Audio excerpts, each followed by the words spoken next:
Hi guys, this is Lynn Kenning again and welcome back to my channel. So today's video ay magbibisita iglesia tayo, Cavite and Tagaytay. So plan namin ni Len, yung friend ko na mga 6 or depende guys sa kaya ng ating powers kung hanggang ilang church tayo.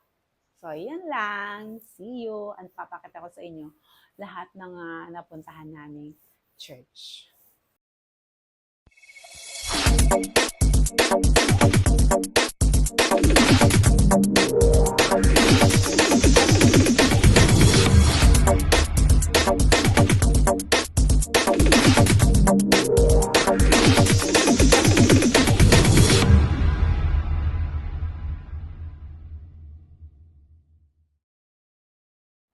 And eto na nga guys, rolling na tayo. But before that, dumaan tayo dito sa Emilio Aguinaldo Shrine. Hindi pa ako nakakapasok dito pero tingnan nyo naman, sa labas pa lang ang ganda, ma-amaze ka na sa mga flags na nakahilera dyan.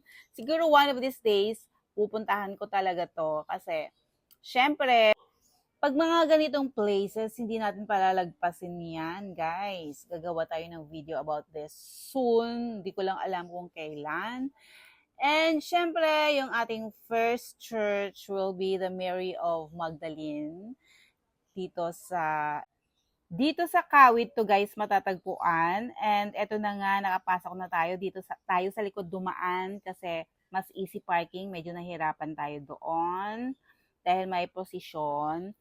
And pagpasok namin guys, eto yung aming nabungaran. Yung mga taong nagpipinitensya, so God bless them. And of course, yung mga bisita iglesia din, parang mga, ano din yun guys, part din yun ng pagpinitensya. So, eto guys, nakikita nyo ang dami nila. Sila yung nakaharang kanina doon. Kung bakit sa likod kami dumaan, pero dito po talaga dapat siya guys, sa harapan. So, yung Station of the Cross, pwede sa labas, pwede din sa loob. Sa labas, super lawak. But today kasi guys, dahil hindi pa naman masyadong mainit yung araw, sa labas kami nag-Station of the Cross. And then yung next destination natin, guys, bago ulit yan, dadaanan ulit natin tong naano ako dito guys, sobrang na-amaze ako dito. So, dadaanan ulit natin yung mga flags dito sa Emilio Aguinaldo Shrine. Di ba kahit naman kayo yung mamamangha siya dyan pag nakita niyo yung flag, siguro dahil talagang Filipino tayo. So, pag nakikita natin yung mga ganyang flag, talagang na-amaze tayo. So, papakita ko sa inyo yung palibot. So, hanggang dyan, yung buong, na yan guys, shrine, ay nakapalibot yung mga flags.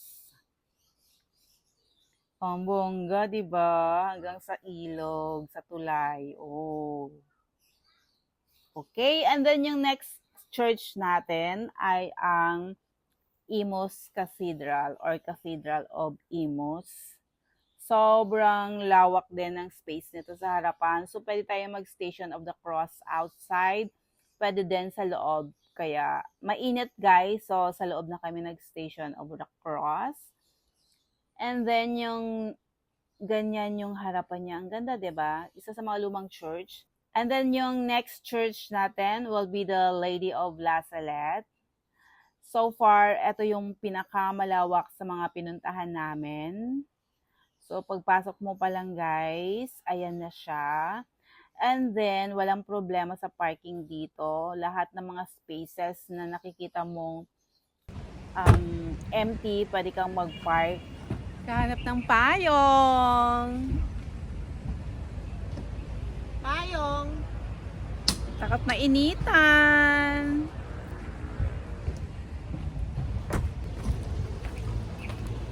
Ang payong na pula. And ito yung loob niya. Pwede tayo mag-Station of the Cross inside. Pwede din tayo outside. Super lawak po ng space nito outside sa Station of the Cross. And aside from that, kung kasama niyo yung family nyo, pwede kayong mag-picnic or mag-lunch dyan dahil super laki, super lawak. Kasama mo na lahat. Ayan guys. Ito yung Station of the Cross nila. And on ordinary days, maganda dito mag-meditate, guys, kasi super tahimik. Although yung chatter ng mga tao, dahil super dami, maririnig mo, medyo maingay ng konti, pero in total talaga, sobrang maganda dito mag-meditate dahil silent and pwede kang mag-all out dyan. Tapos meron din dyang mga, ano guys, tawag dito, mga nagkukumpisal. So, ayan. Oh, ang ganda, 'di ba? Lalo na dito. So, para ka ring, parang ano na rin siya. Church and park in one. Silang. And then, after, ito na tayo. Go! Mainit! Payong is the key. Yan. Baka masira ang mukha. Ayan eh.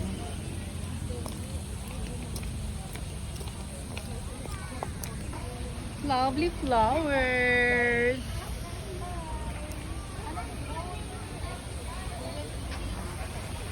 And then, on the way na tayo sa ating fourth church. So, dito guys, makikita mo, ang daming parking dyan. Maraming nagtatawag sa'yo ng parking. So, ito yung Angels Hills in Tagaytay naman guys. Super ganda, no? Yung ano pa lang, surroundings pa lang, ganda na.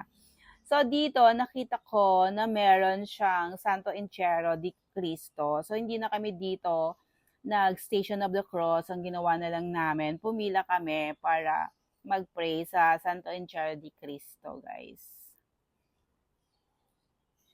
So, kung makikita nyo, yan yung pila para makapunta doon. And yan yung Santo Entierro di Cristo. So, syempre ako naman, on my part, dahil yung father ko na mild stroke, so, nagpipray talaga ako na sana gumaling na siya. Bahala na lang si Lord. Dinataas ko na kay Lord yung, alam mo yon, suffering. Sana maging okay na yung tatay ko.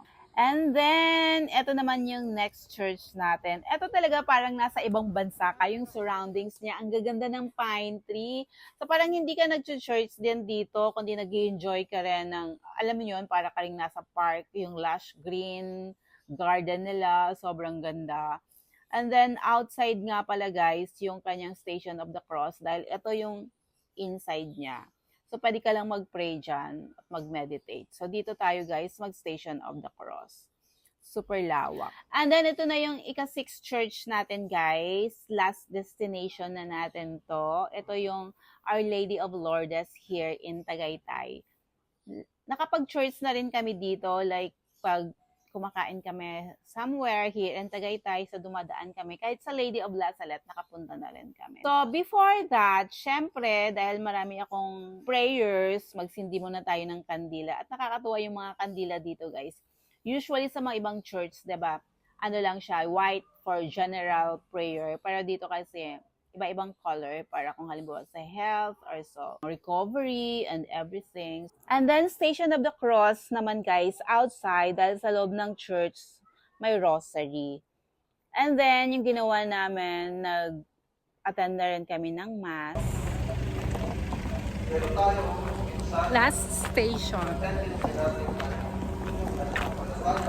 Last station. And finally, natapos na rin namin ang aming Visita Iglesia. Naka-6 church din kami. And late lunch na tayo, guys. Sa dami ng plano namin, dito kami napadpad dahil nagkikrave ang aking sister at si Len ng KFC. With gravy. And there you go. Super fulfilling ng araw na to, guys. Lalo na sa akin dahil yung prayer ko talaga ay sa healing ng father ko. And on the way na nga tayo, pauwi guys. Yan yung Lancaster. Sobrang tahimik dito, no? Na-relaxing. And there you go guys. Thank you so much for watching and hope na nag-enjoy kayo. And of course, nakatulong din yung mga videos ko kung saan magandang church pag nag-visit iglesia every Holy Friday. Thank you so much for watching. Don't forget to like, comment, share this video, and subscribe to my channel.